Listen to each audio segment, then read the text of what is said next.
বন্ধুরা, আপনারা যদি সচিন তেন্ডুলকারকে একজন মহান খেলোয়াড় মনে করে থাকেন তাহলে মন থেকে ভিডিওটিতে একটি লাইক অবশ্যই করবেন। আইপিএল নিলামের আগেই এমআই ছাড়ছেন অর্জুন তেন্ডুলকার। 20 কোটির বিনিময়ে এন্ট্রি নিচ্ছেন এই দলে।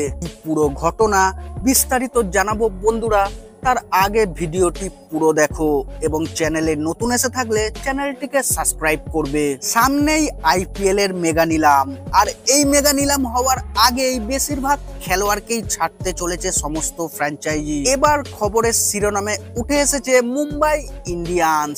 আইপিএল এর ইতিহাসে অন্যতম জনপ্রিয় দল হলো মুম্বাই ইন্ডিয়ান্স। 2013 সাল থেকে 2020 সালের মধ্যে 5 বার শিরোপা জিতেছে এমআই। তবে গত কয়েক বছর ধরে দল কেবলমাত্র একটি প্লে অফ খেলেছে।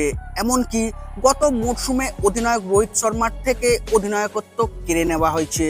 রোহিতের বদলে হার্দিককে দলের অধিনায়ক করা হয়েছিল। সূত্রের খবর অনুযায়ী আগামী মরশুমে মুম্বাই ইন্ডিয়ান্স দলে সূর্যকুমার যাদব, হার্দিক পান্ডিয়া ও জসপ্রীত বুমরাকে রিটেন করা হতে পারে। এমনকি 5 বার শিরোপা জেতানো রোহিত শর্মাকে ছেড়ে দিতে পারে ফ্র্যাঞ্চাইজি। তবে এবার খবরের শিরোনামে উঠে এসেছে সচিন তেন্ডুলকারের ছেলে অর্জুন তেন্ডুলকারের নাম। 2023 সালে প্রথম আইপিএল খেলার সুযোগ পান অর্জুন।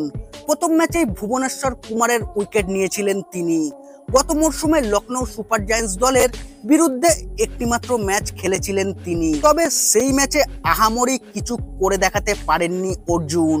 আইপিএল এর মঞ্চের নাম লেখানোর পর থেকেই সচিন পুত্রকে প্রত্যেক বছরই মুম্বাই ইন্ডিয়ান্সের ডাগআউটে দেখা গিয়েছে। তবে এবার তার ভাগ্যর চাকা ঘুরতে চলেছে। সূত্রের খবর অনুযায়ী অর্জুন তেন্ডুলকারকে কেনার জন্য 20 কোটি টাকা নাকি বাঁচিয়ে রাখছে আইপিএল সিজন 1 এর চ্যাম্পিয়ন দল রাজস্থান রয়্যালস। এখন দেখার বিষয় হলো সত্যি সত্যি কি রাজস্থানে যাচ্ছেন সচিন পুত্র, নাকি অন্য টিম করবে বাজিমাত।